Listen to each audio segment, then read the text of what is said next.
این کتاب‌ها به سراغ مبارک عبدالرحمن خواننده صنف 11 مکتب رقم 49 کلاب آمدند. پیش از این برعکس مبارک در سراغ آنها به کتابخانه می‌رفت. شهردار کلاب پیش از تعطیل زمستانه خوانندگان به شعبه معارف و مکتب‌ها دستور داد که در دوره تعطیل خوانندگان را به کتاب‌های بدیعی تامین کنند. برای مبارک و دو خواهرش 3 کتاب آوردند که در 10 روز تعطیل خواندند و سپس به مکتب برگرداندند.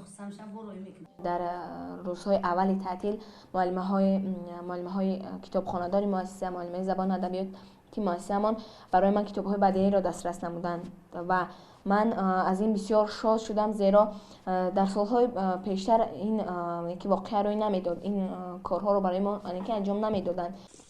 خانواده هایی که آموزگاران و کتابدار کتابخانه به آنها کتاب آوردند میگویند هم خرسند شدند هم در تعجب ماندند.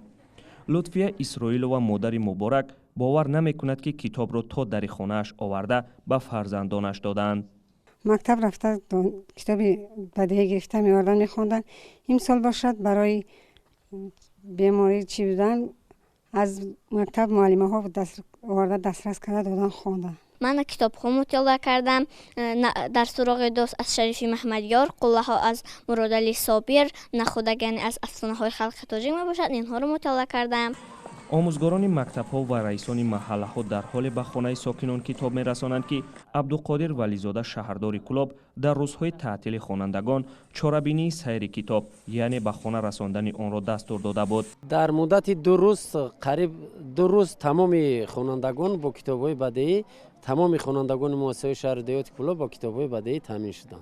دستور شهردار کلاب در بین مردم این عقیده را هم به بار آورد که یک ظاهرپرستی و رسمیات است، زیرا ذوق و خواهش هر شخص را به نظر نمیگیرند.